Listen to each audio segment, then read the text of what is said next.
The Adventures of Sherlock Holmes, by Sir Arthur Conan Doyle. Adventure 9. The Adventure of the Engineer's Thumb.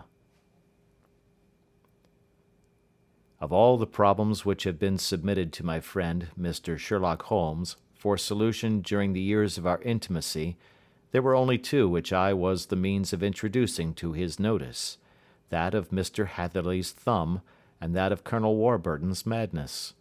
Of these the latter may have afforded a finer field for an acute and original observer, but the other was so strange in its inception, and so dramatic in its details, that it may be the more worthy of being placed upon record, even if it gave my friend fewer openings for those deductive methods of reasoning by which he achieved such remarkable results.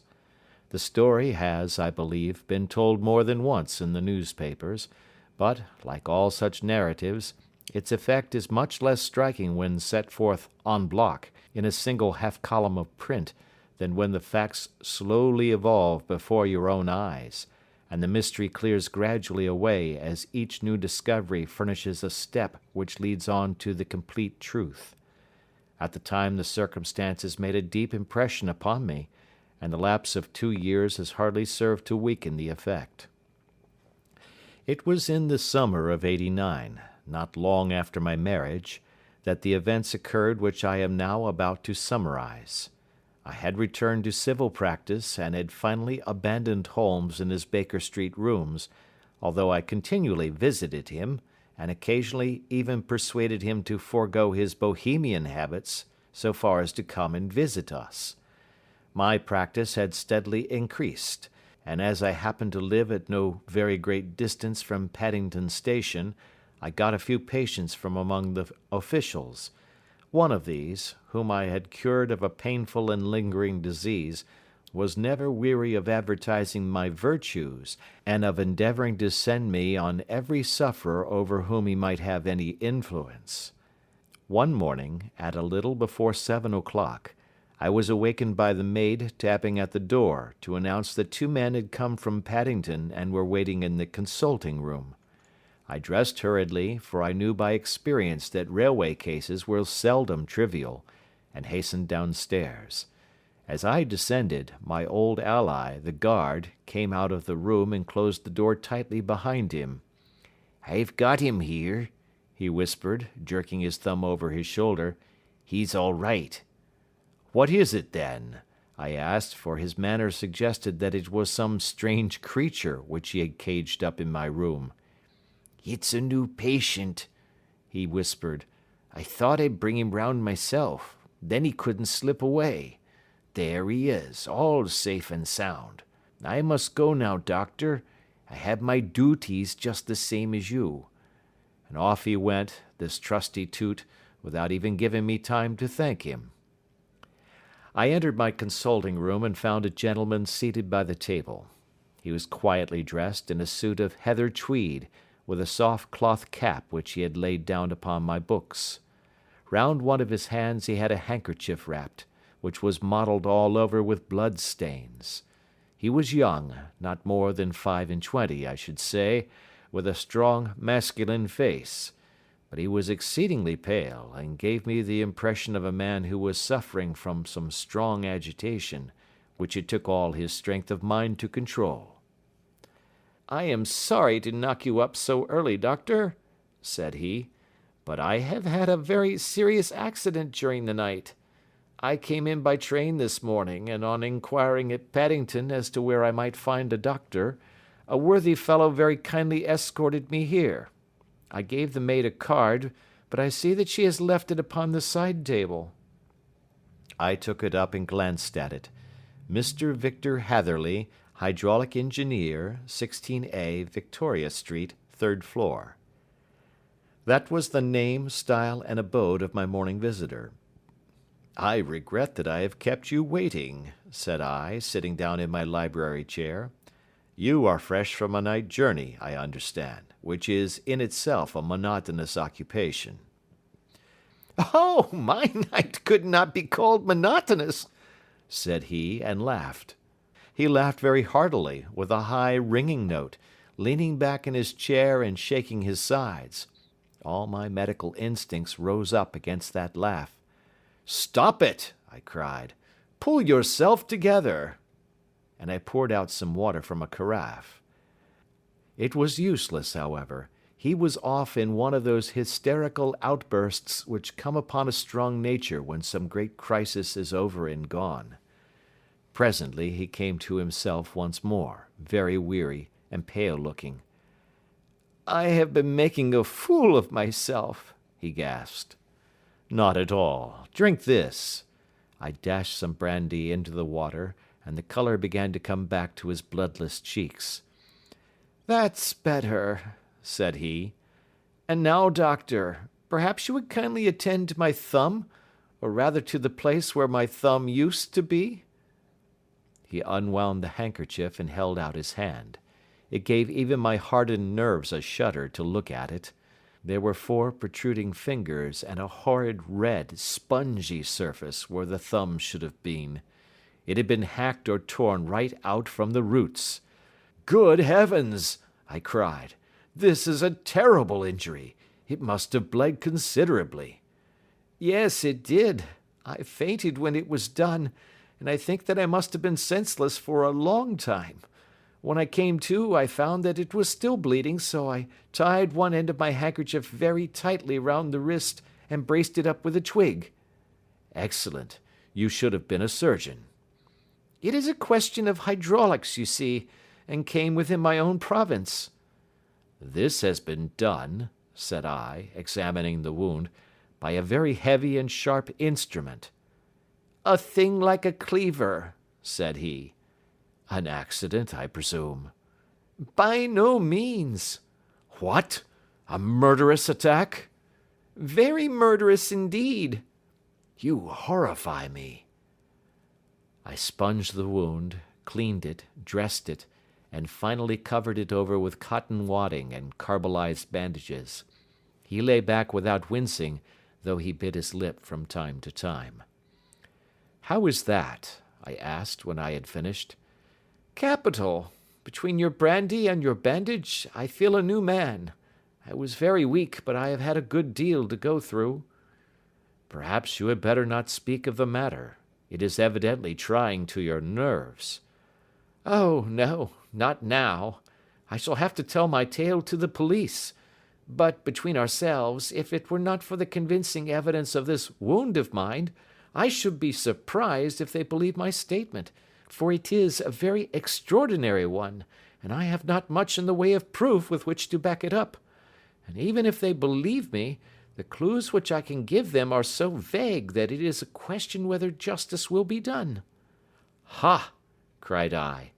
"If it is anything in the nature of a problem which you desire to see solved, I should strongly recommend you to come to my friend, Mr. Sherlock Holmes, before you go to the official police." "Oh, I have heard of that fellow," answered my visitor, "and I should be very glad if he would take the matter up, though of course I must use the official police as well. Would you give me an introduction to him?" "I'll do better. I'll take you round to him myself." "I should be immensely obliged to you." "We'll call a cab and go together. We shall just be in time to have a little breakfast with him. Do you feel equal to it?" "Yes, I shall not feel easy until I have told my story." "Then my servant will call a cab and I shall be with you in an instant." I rushed upstairs, explained the matter shortly to my wife, and in 5 minutes was inside a hansom driving with my new acquaintance to Baker Street. Sherlock Holmes was, as I expected, lounging about his sitting room in his dressing gown, reading the agony column of the Times and smoking his before-breakfast pipe, which was composed of all the plugs and dottles left from his smokes of the day before, all carefully dried and collected on the corner of the mantelpiece. He received us in his quietly genial fashion, ordered fresh rashers and eggs, and joined us in a hearty meal. When it was concluded he settled our new acquaintance upon the sofa, placed a pillow beneath his head, and laid a glass of brandy and water within his reach. "It is easy to see that your experience has been no common one, Mr. Hatherley," said he. Pray lie down there and make yourself absolutely at home. Tell us what you can, but stop when you are tired and keep up your strength with a little stimulant." "Thank you," said my patient, "but I have felt another man since the doctor bandaged me, and I think that your breakfast has completed the cure. I shall take up as little of your valuable time as possible, so I shall start at once upon my peculiar experiences." Holmes sat in his big armchair with the weary, heavy-lidded expression which veiled his keen and eager nature, while I sat opposite to him, and we listened in silence to the strange story which our visitor detailed to us. "You must know," said he, "that I am an orphan and a bachelor, residing alone in lodgings in London. By profession I am a hydraulic engineer, and I have had considerable experience of my work during the 7 years that I was apprenticed to Venner and Matheson, the well-known firm of Greenwich. 2 years ago, having served my time, and having also come into a fair sum of money through my poor father's death, I determined to start in business for myself, and took professional chambers in Victoria Street. I suppose that everyone finds his first independent start in business a dreary experience. To me, it has been exceptionally so. During 2 years I have had 3 consultations and 1 small job, and that is absolutely all that my profession has brought me. My gross takings amount to £27 10s. Every day, from 9 in the morning until 4 in the afternoon, I waited in my little den, until at last my heart began to sink, and I came to believe that I should never have any practice at all. Yesterday, however, just as I was thinking of leaving the office, my clerk entered to say there was a gentleman waiting, who wished to see me upon business. He brought up a card, too, with the name of Colonel Lysander Stark engraved upon it. Close at his heels came the colonel himself, a man rather over the middle size, but of an exceeding thinness. I do not think that I have ever seen so thin a man. His whole face sharpened away into nose and chin, and the skin of his cheeks was drawn quite tense over his outstanding bones. Yet this emaciation seemed to be his natural habit, and due to no disease, for his eye was bright, his step brisk, and his bearing assured. He was plainly but neatly dressed, and his age, I should judge, would be nearer 40 than 30.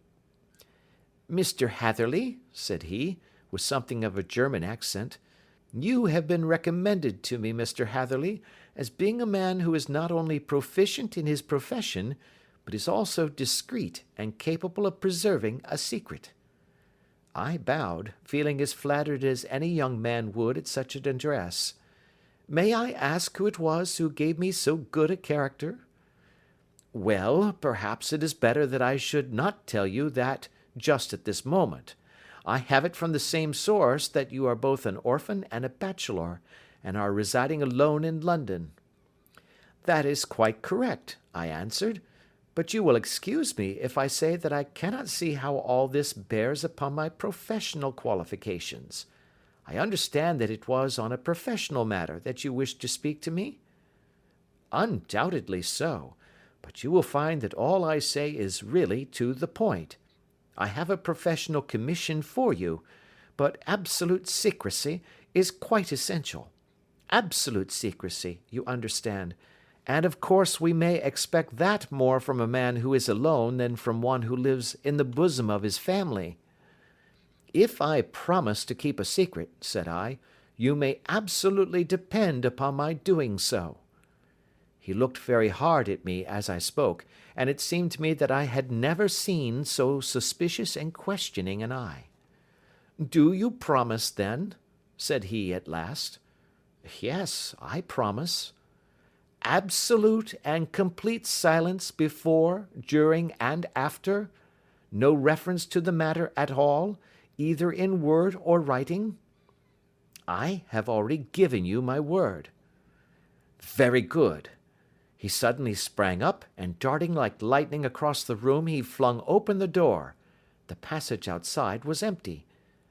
"That's all right," said he, coming back. "I know that clerks are sometimes curious as to their master's affairs. Now we can talk in safety." He drew up his chair very close to mine, and began to stare at me again with the same questioning and thoughtful look. A feeling of repulsion and of something akin to fear had begun to rise within me at the strange antics of this fleshless man. Even my dread of losing a client could not restrain me from showing my impatience. "I beg that you will state your business, sir," said I.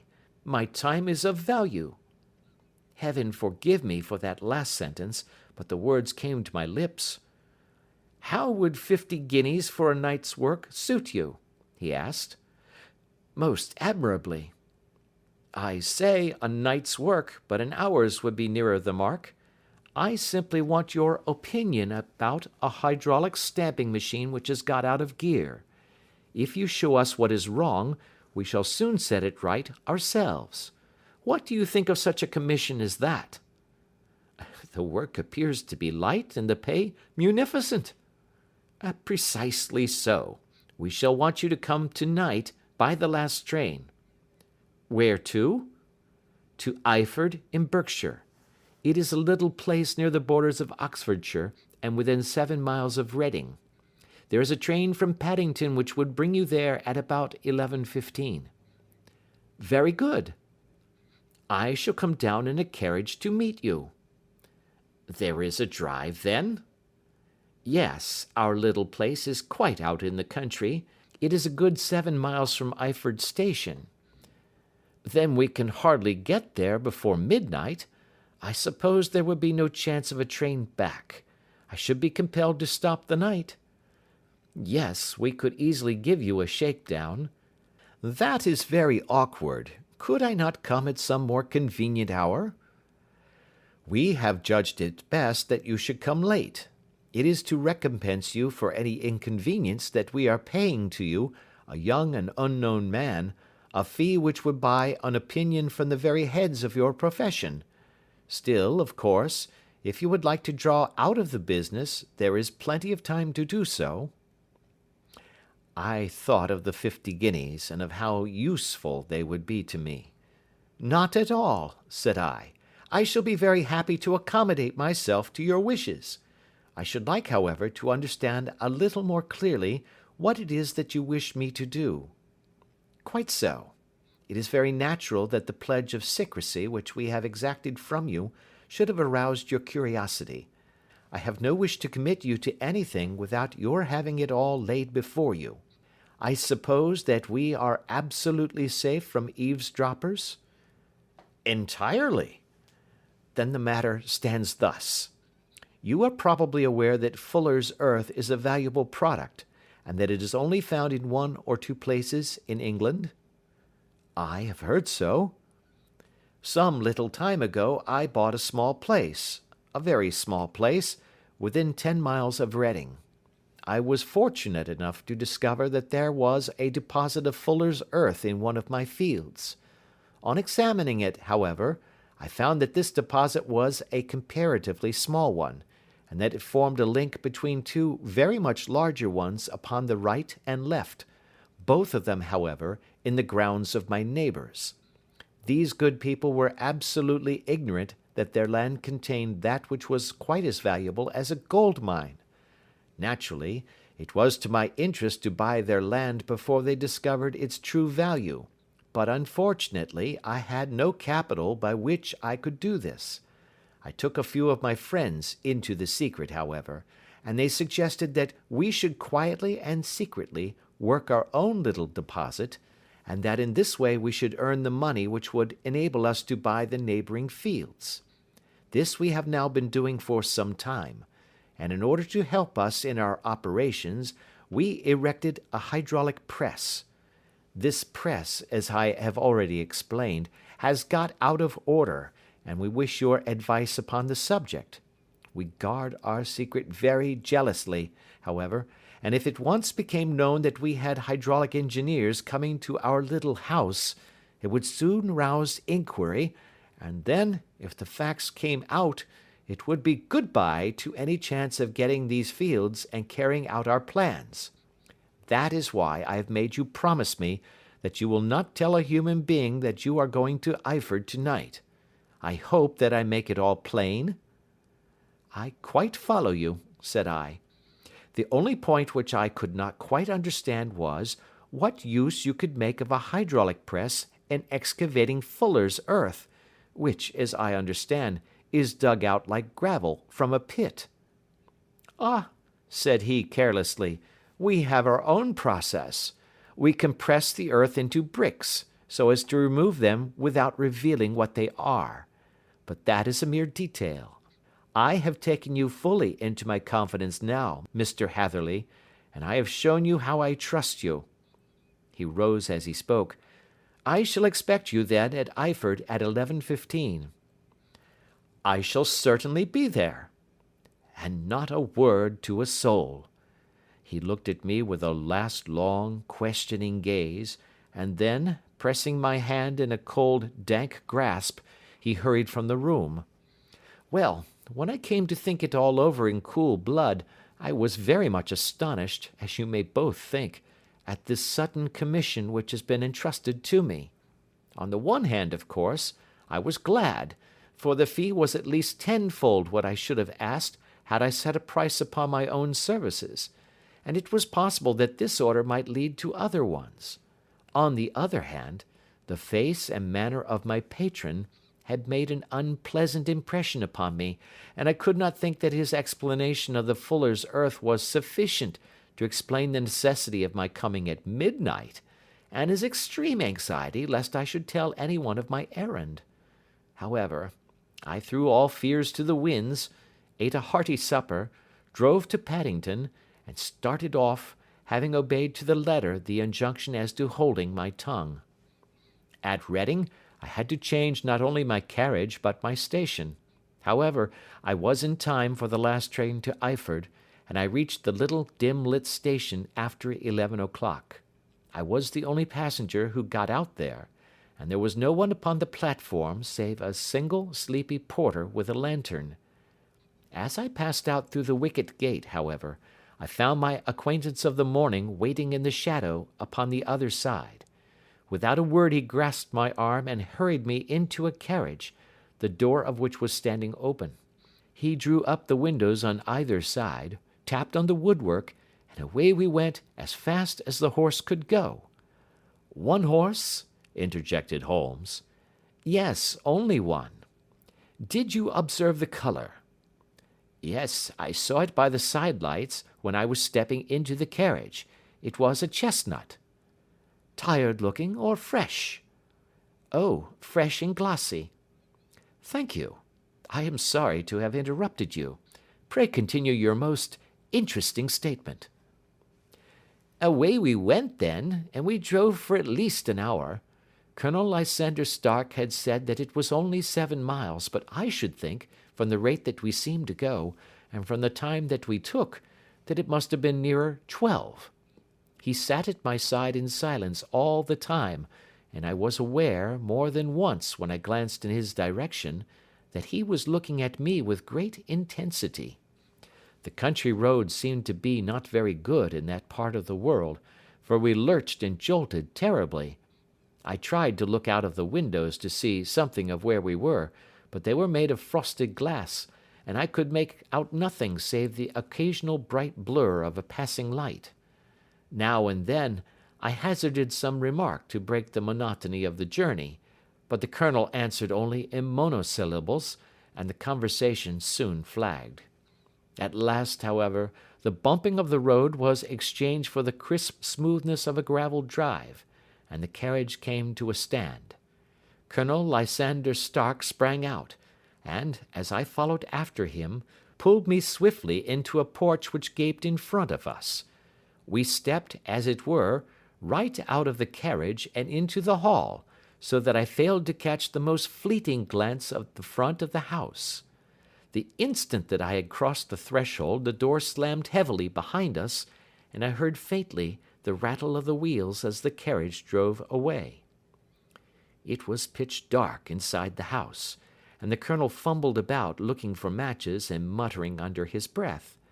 Suddenly a door opened at the other end of the passage, and a long, golden bar of light shot out in our direction. It grew broader, and a woman appeared with a lamp in her hand, which she held above her head, pushing her face forward and peering at us. I could see that she was pretty, and from the gloss with which the light shone upon her dark dress, I knew that it was a rich material. She spoke a few words in a foreign tongue, in a tone as though asking a question, and when my companion answered in a gruff monosyllable, she gave such a start that the lamp nearly fell from her hand. Colonel Stark went up to her, whispered something in her ear, and then, pushing her back into the room from whence she had come, he walked towards me again with the lamp in his hand. "Perhaps you will have the kindness to wait in this room for a few minutes," said he, throwing open another door. It was a quiet, little, plainly furnished room, with a round table in the centre, on which several German books were scattered. Colonel Stark laid down the lamp on the top of a harmonium beside the door. "I shall not keep you waiting an instant," said he, and vanished into the darkness. I glanced at the books upon the table, and in spite of my ignorance of German I could see that 2 of them were treatises on science, the others being volumes of poetry. Then I walked across to the window, hoping that I might catch some glimpse of the countryside, but an oak shutter, heavily barred, was folded across it. It was a wonderfully silent house. There was an old clock ticking loudly somewhere in the passage, but otherwise everything was deadly still. A vague feeling of uneasiness began to steal over me. Who were these German people, and what were they doing living in this strange, out-of-the-way place? And where was the place? I was 10 miles or so from Eford, that was all I knew, but whether north, south, east, or west, I had no idea. For that matter, Reading, and possibly other large towns, were within that radius, so the place might not be so secluded after all. Yet it was quite certain, from the absolute stillness, that we were in the country. I paced up and down the room, humming a tune under my breath to keep up my spirits, and feeling that I was thoroughly earning my 50-guinea fee. Suddenly, without any preliminary sound in the midst of the utter stillness, the door of my room swung slowly open. The woman was standing in the aperture, the darkness of the hall behind her, the yellow light from my lamp beating upon her eager and beautiful face. I could see at a glance that she was sick with fear, and the sight sent a chill to my own heart. She held up one shaking finger to warn me to be silent, and she shot a few whispered words of broken English at me, her eyes glancing back, like those of a frightened horse, into the gloom behind her. "I would go," said she, trying hard, as it seemed to me, to speak calmly. "I would go. I should not stay here. There is no good for you to do." "But, madam," said I have not yet done what I came for. I cannot possibly leave until I have seen the machine." "It is not worth your while to wait," she went on. "You can pass through the door, no one hinders." And then, seeing that I smiled and shook my head, she suddenly threw aside her constraint and made a step forward, with her hands wrung together. "For the love of heaven," she whispered, "get away from here before it is too late." But I am somewhat headstrong by nature, and the more ready to engage in an affair when there is some obstacle in the way. I thought of my 50-guinea fee, of my wearisome journey, and of the unpleasant night which seemed to be before me. Was it all to go for nothing? Why should I slink away without having carried out my commission, and without the payment which was my due? This woman might, for all I knew, be a monomaniac. With a stout bearing, therefore, though her manner had shaken me more than I cared to confess, I still shook my head, and declared my intention of remaining where I was. She was about to renew her entreaties, when a door slammed overhead, and the sound of several footsteps was heard upon the stairs. She listened for an instant, threw up her hands with a despairing gesture, and vanished as suddenly and as noiselessly as she had come. The newcomers were Colonel Lysander Stark and a short, thick man with a chinchilla beard growing out of the creases of his double chin, who was introduced to me as Mr. Ferguson. "This is my secretary and manager," said the colonel.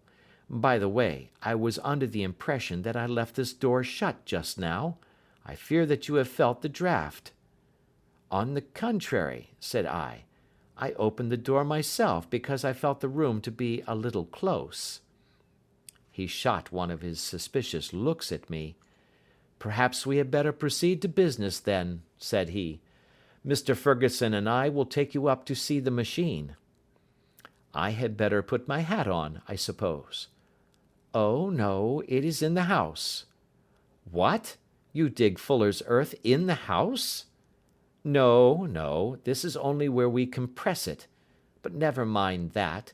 All we wish you to do is to examine the machine and to let us know what is wrong with it." We went upstairs together, the colonel first with the lamp, the fat manager and I behind him. It was a labyrinth of an old house, with corridors, passages, narrow winding staircases, and little low doors, the thresholds of which were hollowed out by the generations who had crossed them. There were no carpets and no signs of any furniture above the ground floor, while the plaster was peeling off the walls, and the damp was breaking through in green, unhealthy blotches. I tried to put on as unconcerned an air as possible, but I had not forgotten the warnings of the lady, even though I disregarded them, and I kept a keen eye upon my two companions. Ferguson appeared to be a morose and silent man, but I could see from the little that he said that he was at least a fellow countryman. Colonel Lysander Stark stopped at last before a low door, which he unlocked. Within was a small, square room, in which the three of us could hardly get at one time. Ferguson remained outside, and the colonel ushered me in. "We are now," said he, "actually within the hydraulic press, and it would be a particularly unpleasant thing for us if anyone were to turn it on. The ceiling of this small chamber is really the end of the descending piston, and it comes down with the force of many tons upon this metal floor. There are small lateral columns of water outside which receive the force, and which transmit and multiply it in the manner which is familiar to you. The machine goes readily enough, but there is some stiffness in the working of it, and it has lost a little of its force. Perhaps you will have the goodness to look it over, and to show us how we can set it right." I took the lamp from him, and I examined the machine very thoroughly. It was, indeed, a gigantic one, and capable of exercising enormous pressure. When I passed outside, however, and pressed down the levers which controlled it, I knew at once by the whishing sound that there was a slight leakage, which allowed a regurgitation of water through one of the side cylinders. An examination showed that one of the india rubber bands which was round the head of a driving rod had shrunk so as to not quite fill the socket along which it worked. This was clearly the cause of the loss of power, and I pointed it out to my companions, who followed my remarks very carefully and asked several practical questions as to how they should proceed to set it right. When I had made it clear to them, I returned to the main chamber of the machine and took a good look at it to satisfy my own curiosity. It was obvious at a glance that the story of the fuller's earth was the merest fabrication, for it would be absurd to suppose that so powerful an engine could be designed for so inadequate a purpose. The walls were of wood, but the floor consisted of a large iron trough, and when I came to examine it, I could see a crust of metallic deposit all over it. I had stooped and was scraping at this to see exactly what it was, when I heard a muttered exclamation in German and saw the cadaverous face of the colonel looking down at me. "What are you doing there?" he asked. I felt angry at having been tricked by so elaborate a story as that which he had told me. "I was admiring your fuller's earth," said I. I think that I should be better able to advise you as to your machine if I knew what the exact purpose was for which it was used." The instant that I uttered the words, I regretted the rashness of my speech. His face set hard, and a baleful light sprang up in his grey eyes.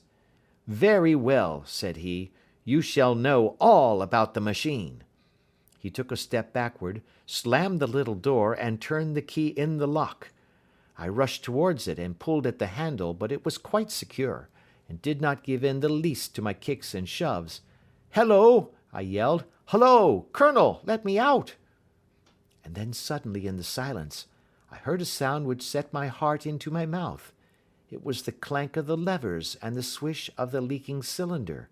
He had set the engine at work. The lamp still stood upon the floor where I had placed it when examining the trough. By its light I saw that the black ceiling was coming down upon me, slowly, jerkily, but, as none knew better than myself, with a force which must within a minute grind me to a shapeless pulp. I threw myself screaming against the door, and dragged with my nails at the lock. I implored the colonel to let me out, but the remorseless clanking of the levers drowned my cries. The ceiling was only a foot or two above my head, and with my hand upraised I could feel its hard, rough surface. Then it flashed through my mind that the pain of my death would depend very much upon the position in which I met it. If I lay on my face, the weight would come upon my spine, and I shuddered to think of that dreadful snap. Easier the other way, perhaps, and yet, had I the nerve to lie and look up at that deadly black shadow wavering down upon me? Already I was unable to stand erect, when my eye caught something which brought a gush of hope back to my heart. I have said that though the floor and ceiling were of iron, the walls were of wood. As I gave a last hurried glance around, I saw a thin line of yellow light between two of the boards, which broadened and broadened as a small panel was pushed backwards. For an instant I could hardly believe that here was indeed a door which led away from death. The next instant I threw myself through, and lay half fainting upon the other side. The panel had closed again behind me, but the crash of the lamp, and a few moments afterwards the clang of the two slabs of metal, told me how narrow had been my escape. I was recalled to myself by a frantic plucking at my wrist, and I found myself lying upon the stone floor of a narrow corridor, while a woman bent over me and tugged at me with her left hand, while she held a candle in her right. It was the same good friend whose warning I had so foolishly rejected. "Come, come," she cried breathlessly. "They will be here in a moment. They will see that you are not there. Oh, do not waste the so precious time, but come." This time, at least, I did not scorn her advice. I staggered to my feet, and ran with her along the corridor and down a winding stair. The latter led to another broad passage, and just as we reached it we heard the sound of running feet and the shouting of two voices, one answering the other from the floor on which we were, and from the one beneath. My guide stopped and looked about her like one who is at her wit's end. Then she threw open a door which led into a bedroom, through the window of which the moon was shining brightly. "It is your only chance," said she. "It is high, but it may be that you can jump it." As she spoke, a light sprang into view at the further end of the passage, and I saw the lean figure of Colonel Lysander Stark rushing forward with a lantern in one hand and a weapon like a butcher's cleaver in the other. I rushed across the bedroom, flung open the window, and looked out. How quiet and sweet and wholesome the garden looked in the moonlight, and it could not be more than 30 feet down. I clambered out upon the sill, but I hesitated to jump until I should have heard what passed between my saviour and the ruffian who pursued me. If she were ill used, then at any risks I was determined to go back to her assistance. The thought had hardly flashed through my mind before he was at the door, pushing his way past her, and she threw her arms round him and tried to hold him back. "Fritz, Fritz," she cried in English, "remember your promise after the last time. You said it should not be again. He will be silent. Oh, he will be silent!" "You are mad, Elise," he shouted, struggling to break away from her. "You will be the ruin of us. He has seen too much. Let me pass, I say."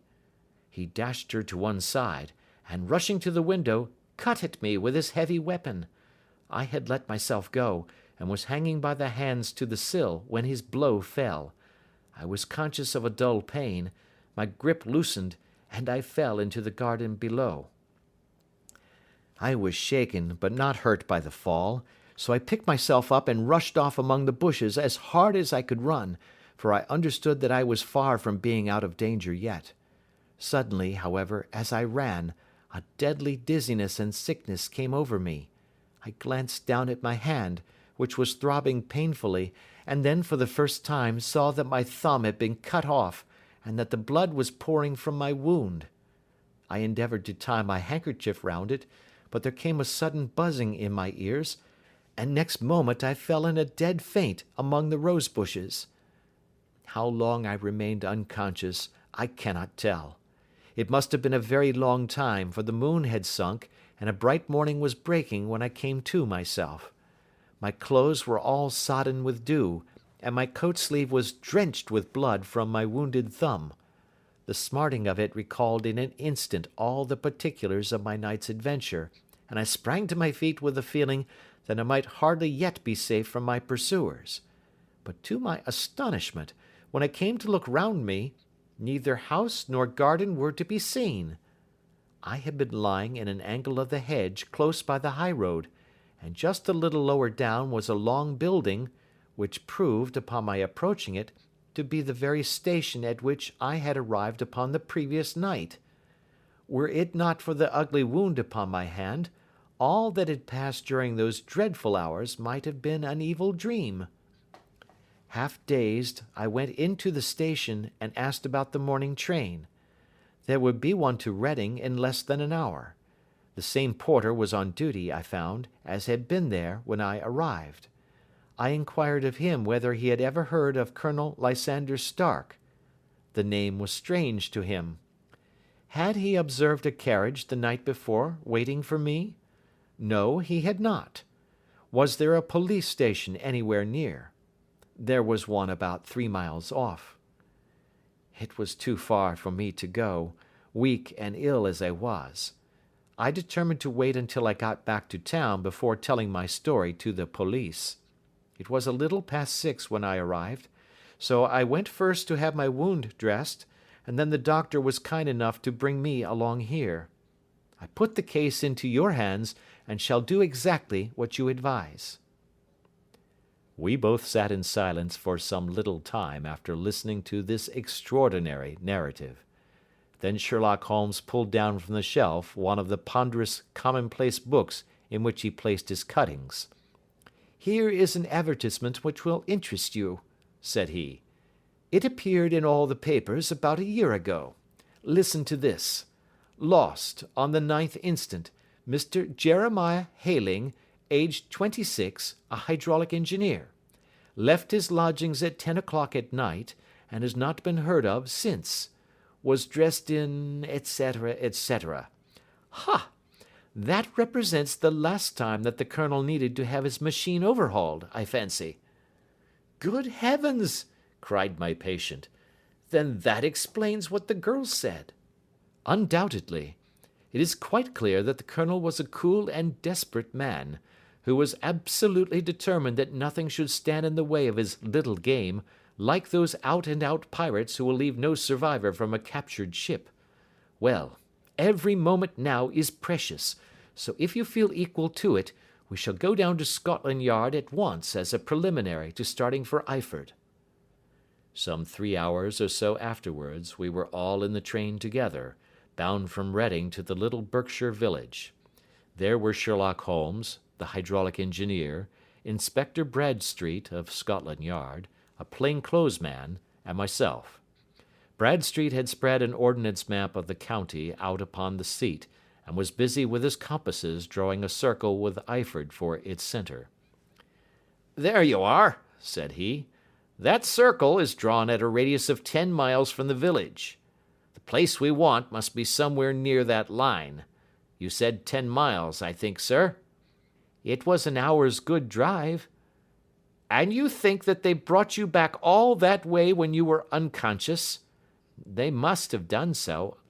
I have a confused memory, too, of having been lifted and conveyed somewhere."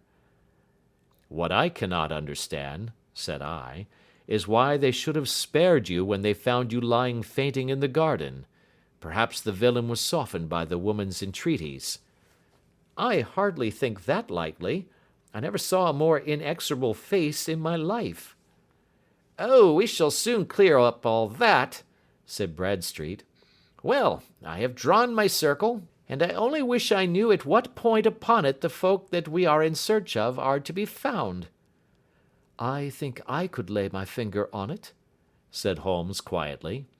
"Really now," cried the inspector, "you have formed your opinion.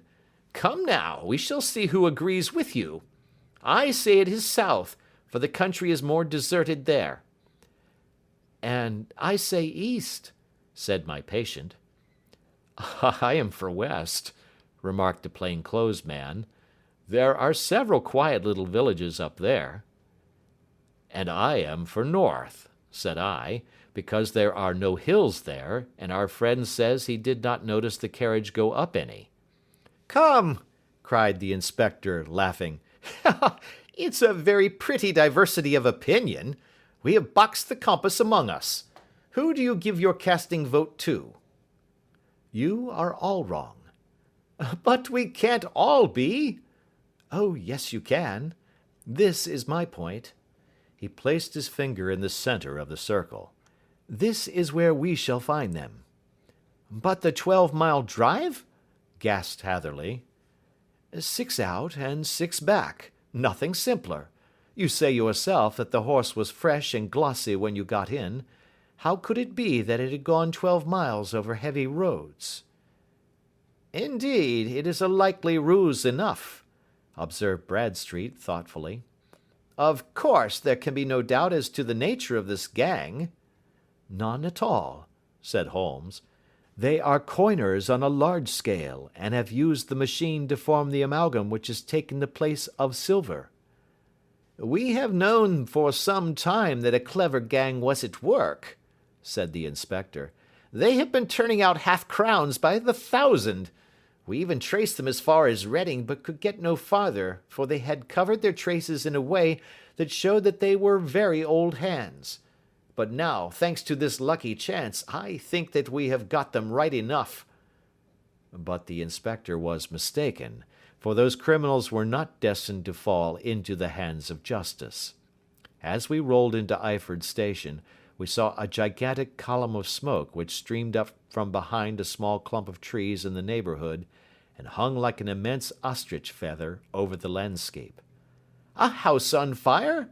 asked Bradstreet, as the train steamed off again on its way. "Yes, sir," said the station master. "When did it break out?" "I hear that it was during the night, sir, but it has got worse, and the whole place is in a blaze." "Whose house is it?" "Dr. Betcher's." "Tell me," broke in the engineer, "is Dr. Betcher a German, very thin, with a long sharp nose?" The station master laughed heartily. "No, sir. Dr. Betcher is an Englishman, and there isn't a man in the parish who has a better lined waistcoat. But he has a gentleman staying with him, a patient, as I understand, who is a foreigner, and he looks as if a little good Berkshire beef would do him no harm." The station master had not finished his speech before we were all hastening in the direction of the fire. The road topped a low hill, and there was a great widespread whitewashed building in front of us, spouting fire at every chink and window, while in the garden in front 3 fire engines were vainly striving to keep the flames under. "That's it!" cried Hatherley, in intense excitement. "There is the gravel drive, and there are the rose bushes where I lay. That second window is the one that I jumped from." "Well, at least," said Holmes, "you have had your revenge upon them. There can be no question that it was your oil lamp which, when it was crushed in the press, set fire to the wooden walls, though no doubt they were too excited in the chase after you to observe it at the time. Now keep your eyes open in this crowd for your friends of last night, though I very much fear that they are a good 100 miles off by now." And Holmes's fears came to be realized, for from that day to this no word has ever been heard either of the beautiful woman, the sinister German, or the morose Englishman. Early that morning a peasant had met a cart containing several people and some very bulky boxes driving rapidly in the direction of Reading, but there all traces of the fugitives disappeared, and even Holmes's ingenuity failed ever to discover the least clue as to their whereabouts. The firemen had been much perturbed at the strange arrangements which they had found within, and still more so by discovering a newly severed human thumb upon a window-sill of the second floor. About sunset, however, their efforts were at last successful, and they subdued the flames, but not before the roof had fallen in, and the whole place been reduced to such absolute ruin that, save some twisted cylinders and iron piping, not a trace remained of the machinery which had cost our unfortunate acquaintance so dearly. Large masses of nickel and of tin were discovered stored in an outhouse, but no coins were to be found, which may have explained the presence of those bulky boxes which have been already referred to. How our hydraulic engineer had been conveyed from the garden to the spot where he recovered his senses might have remained forever a mystery were it not for the soft mould, which told us a very plain tale. He had evidently been carried down by two persons, one of whom had remarkably small feet, and the other unusually large ones.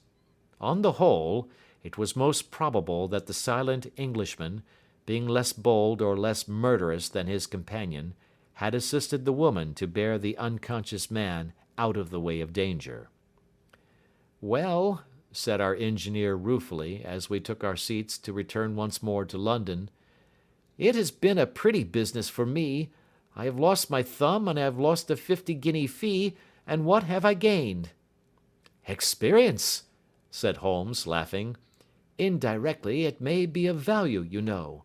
You have only to put it into words to gain the reputation of being excellent company for the remainder of your existence."